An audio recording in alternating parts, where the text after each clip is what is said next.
Mesdames et messieurs, bonsoir et merci d'être au rendez-vous de cette session d'information. Voici les titres du journal.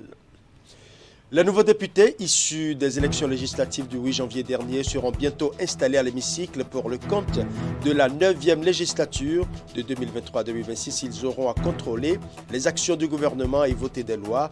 Il est attendu de 109 députés, y compris ceux de l'opposition, la restauration de la confiance entre le peuple et la représentation nationale. Les détails dans ce journal. La restauration de la confiance passe également par la restauration de la sécurité, surtout dans les zones frontalières, dans le nord du Bénin, en proie au terrorisme.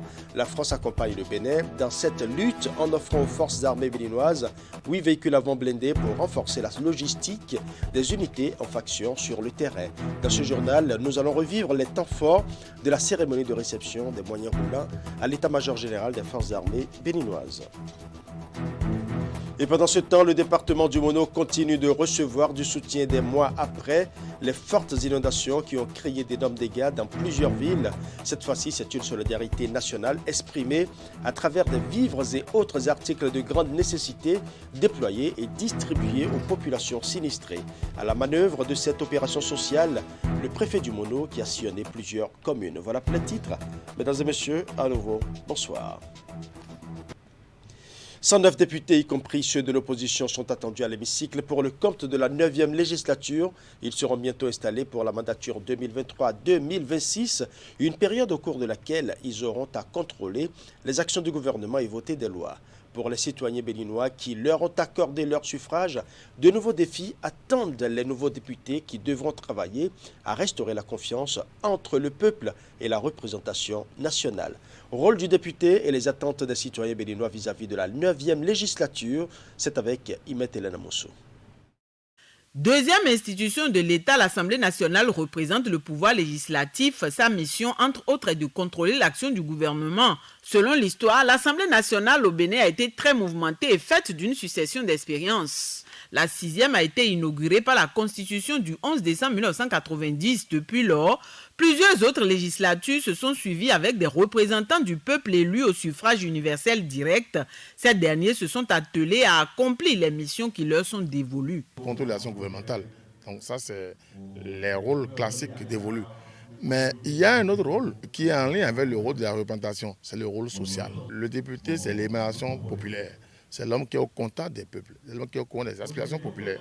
Ce volet de l'accompagnement des masses par rapport aux aspirations que les masses portent est un volet qui souvent n'est pas perçu au sens de la loi, mais c'est un volet important. Donc légiférer, conduire l'action gouvernementale, mais être le répondant social au sein de notre population.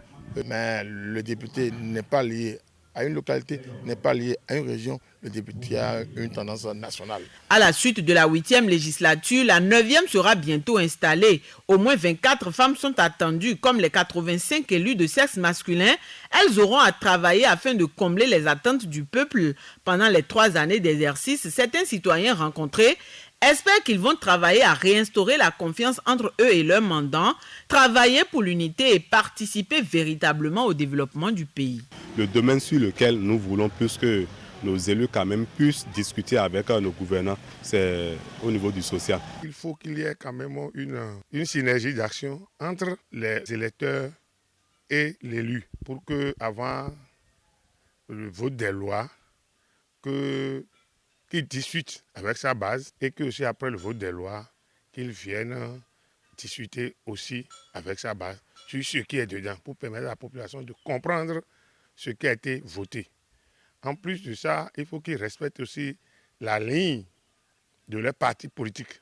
De ne pas rester là et attendre que le gouvernement propose des lois et qu'ils seront là à voter des lois proposées par le gouvernement, mais qu'eux-mêmes aient quand même des cabinets pour réfléchir sur des lois, sur des questions, des thématiques actuelles, les questions du climat, les questions de l'équilibre social. Maintenant que le peuple béninois, à travers la force de sa démocratie, a réussi à corriger un peu le tir et envoyer un certain nombre de députés de l'opposition à l'Assemblée nationale, je pense que de droit, nous pouvons exiger de cette 9e législature le débat contradictoire, le débat d'idées. Contrôle de l'action gouvernementale.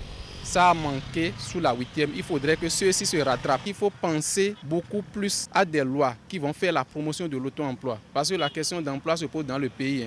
Maintenant, il faudrait que les députés prennent des lois qui favorisent l'auto-emploi, des lois qui favorisent l'accès des jeunes au financement dans les banques, dans les secteurs publics et autres. Cette législature doit aider à ce qu'on ait véritablement une consolidation des acquis, des réformes que nous avons connues et permettre au pays d'avoir d'autres lois qui vont améliorer davantage le climat des affaires, permettre à l'État de faire beaucoup plus de recrutement pour nos frères et sœurs qui font leur formation et qui sortent et qui n'ont pas de quoi faire, de permettre l'investissement privé. Pour cette mandature qui sera transitoire, les 109 députés proviennent de 3 partis politiques, à savoir 53 pour l'Union progressiste, 28 pour les démocrates et 28 pour le bloc républicain.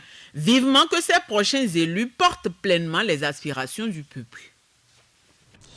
Et pendant ce temps, la ministre des Affaires sociales et de la microfinance réceptionne un important lot de matériel informatique et roulant au profit des 85 centres de promotion sociale et des 3 centres de prise en charge des violences basées sur le genre.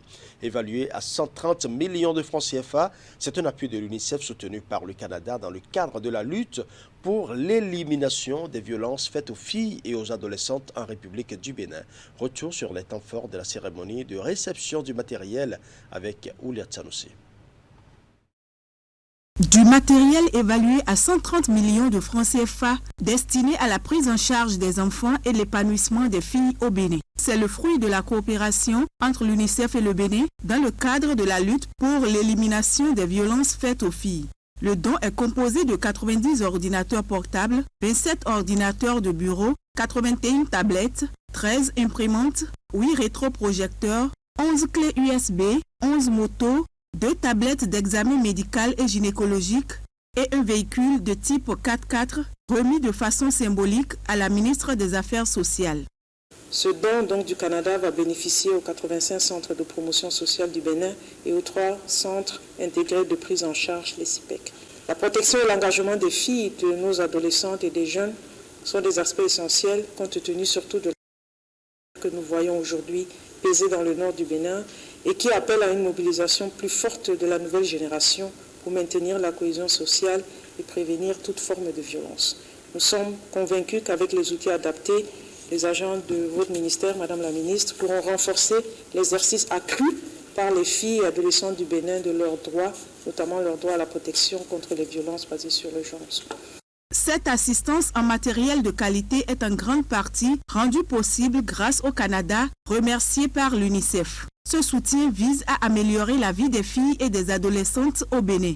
Pour nous, la lutte contre la violence contre les femmes est très, très importante comme cible pour le Canada. Et nous sommes honorés de travailler avec vous, non seulement comme vous avez déjà passé des lois pour la protection des femmes, mais l'implémentation est essentielle.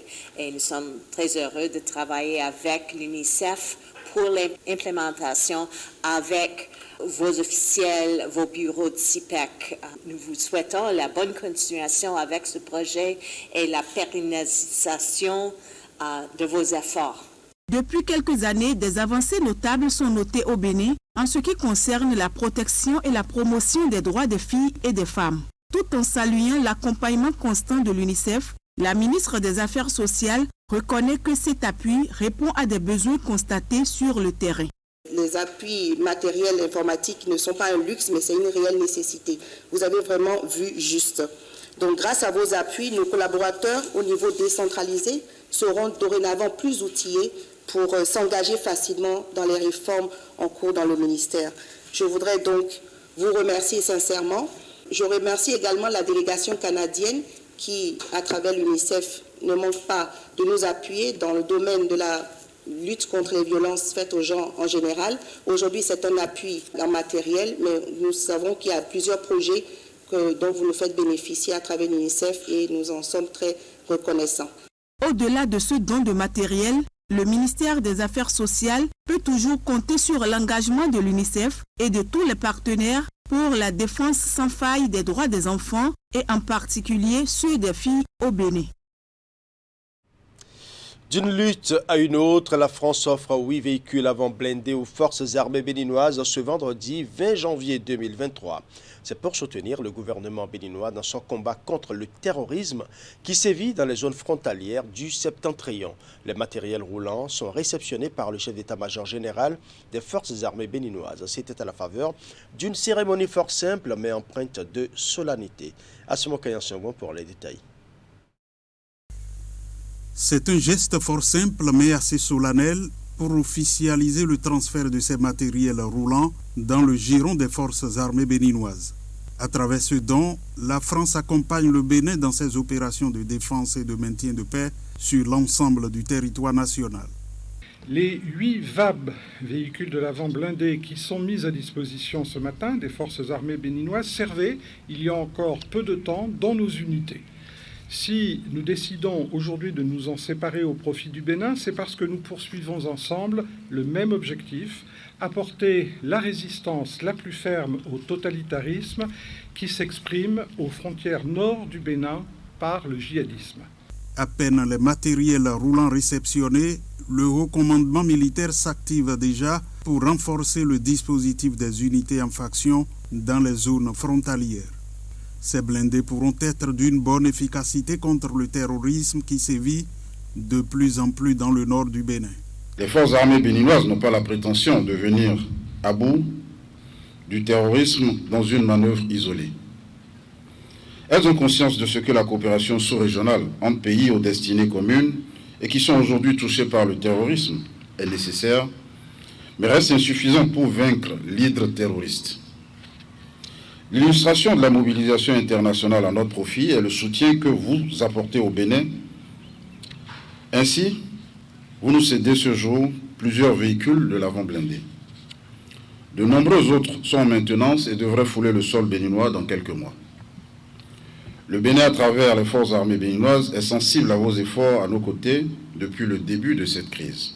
Cette cérémonie de remise de matériel militaire témoigne une fois encore de la qualité des relations bilatérales entre la France et le Bénin. La logistique ainsi renforcée est un atout sur le terrain.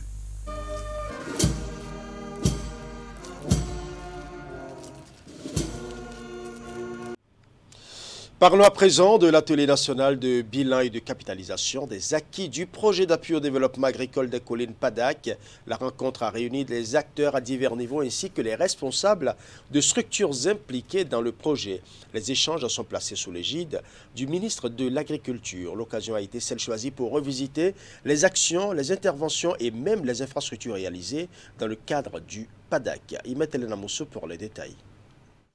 La rencontre se tient à la suite de la dernière session du comité de pilotage du projet d'appui au développement agricole des collines PADAC. Elle a regroupé les nombreux acteurs impliqués dans le projet, les autorités des communes impactées de même que les bénéficiaires et autres. Les assises ont été l'occasion de revisiter les diverses actions menées, les infrastructures réalisées de même que les autres interventions. Ce cadre de restitution des résultats, notamment des acquis et des leçons tirées, a aussi permis aux participants de réfléchir à comment rendre durables les avancées enregistrées. Pour nous, le poste PADAC, et plus précisément la gestion des acquis, reste un défi. C'est donc un aspect très important et préoccupant en dépit de la démarche et de la stratégie déployée dès l'entame du projet. Durant ces 6 ans, nous avons eu droit à d'importants financements, tant au niveau donc des projets privés que des projets portés par les communes. Au nombre de ces projets, on peut citer de grands aménagements hydro-agricoles au profit de nos différentes communes. On peut citer également des réalisations de boucheries modernes et des aides d'abattage, la réalisation des magasins de stockage, la construction des magasins de stockage pour la conservation des produits ici donc de nos champs. Au terme donc du financement des promoteurs privés, nous avons eu droit à des bergeries, nous avons eu droit à beaucoup d'autres infrastructures qui, à coup sûr, impacteront positivement l'économie de nos différentes communes. La stratégie d'intervention utilisée a conduit à l'implication de tous les acteurs et les bénéficiaires dans l'exécution des travaux, actions et réalisations. Au nombre des résultats obtenus, on peut citer la définition et la mise en œuvre de façon coordonnée des investissements prioritaires ayant trait à la gestion durable des ressources naturelles. Les acquis de ce projet doivent être sauvegardés. Après le retrait définitif de PADAC, que nous n'assistions pas à des éléphants blancs. Cela veut dire que ce qui est réalisé aujourd'hui, que ce soit au niveau des porteurs privés et surtout au niveau des communes, nous avons l'obligation de faire le suivi. En ce qui concerne le département de l'agriculture, de l'élevage et de la pêche, je voudrais au nom du ministre vous assurer du soutien et de l'engagement pour le suivi qui convient afin que ce projet continue d'être un exemple de réussite dans le processus de décentralisation et particulièrement dans la promotion de l'économie locale. Tout en remerciant les différents partenaires pour leur accompagnement dans la mise en œuvre du PADAC, principalement l'Agence française de développement AFD, les autorités à divers niveaux ont notifié leur engagement à œuvrer pour la poursuite du suivi des acquis. Les bénéficiaires, quant à eux, sont appelés à faire un bon usage des infrastructures réalisées. L'insalubrité règne en maître dans la commune de Malanville. Ce n'est pas moi qui le dis. Les images qui vont suivre en disent long puisque la plupart des artères de cette ville de la Liborie sont jonchées de tas d'ordures qui rendent cette commune très insalubre et difficile à y vivre. La situation préoccupe certains habitants qui s'en désolent et appellent les autorités au secours. Nous allons suivre. C'est sans doute la commune la plus sale au Bénin. Ici à Malanville, commune frontalière avec le Niger, la population cohabite avec les tas d'ordures au quotidien. Le constat est perceptible dans tous les quartiers et même en plein cœur de la ville.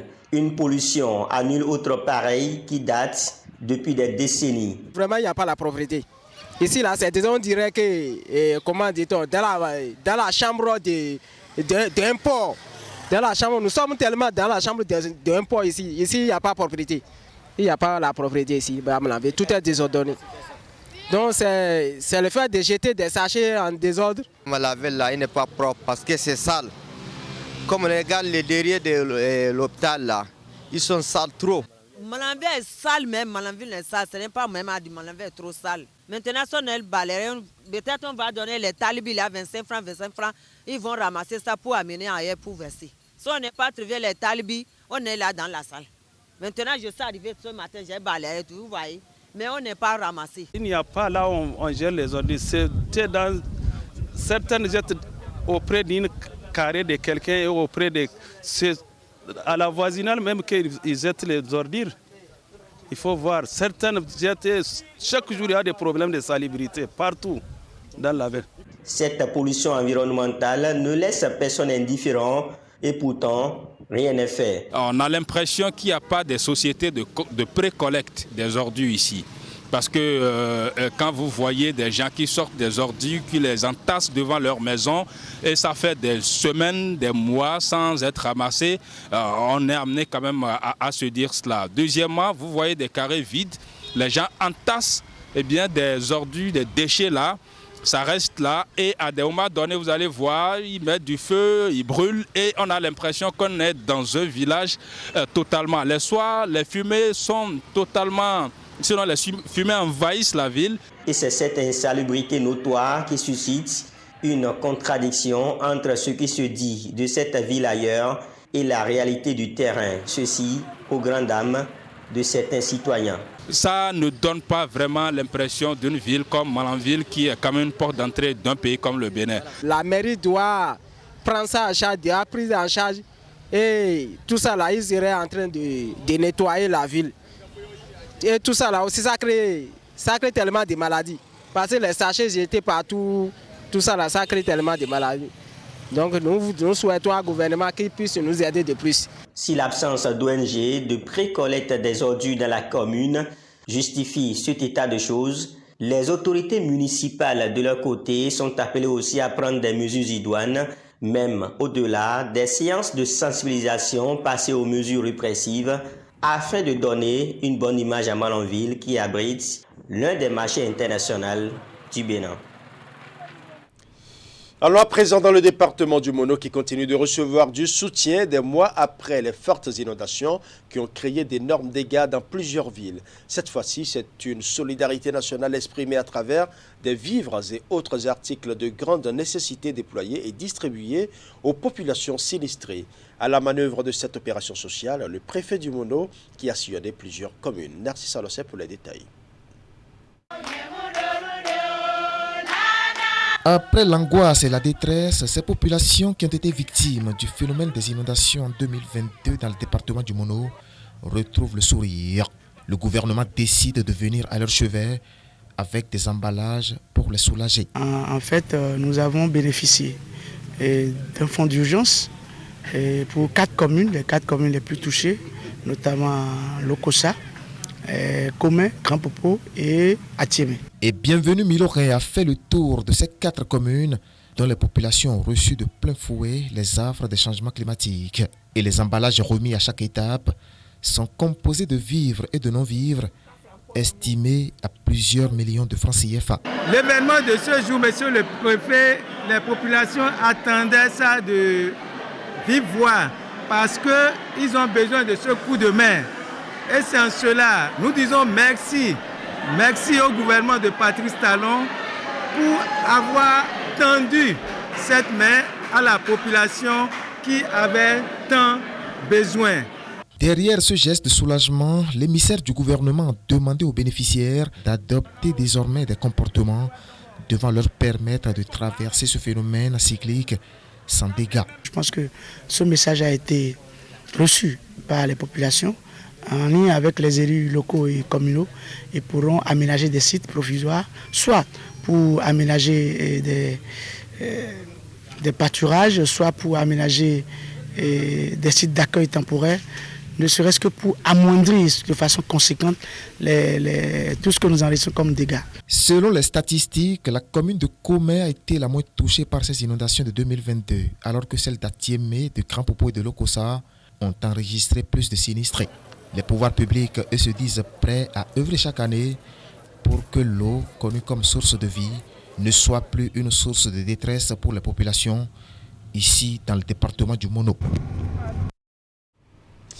Parlons culture à présent. Du 27 au 29 janvier 2023 se tient la première édition du Festival de la jeunesse et de la musique FGM, un projet porté par la Fondation Luc Setonji Atropo pour promouvoir les talents dans les domaines de la musique, des arts, du sport et la culture. En prélude aux manifestations, les organisateurs de cet événement étaient ce jeudi face à la presse pour annoncer l'agenda et le contenu de cet ambitieux projet. Clément Achadé pour les détails.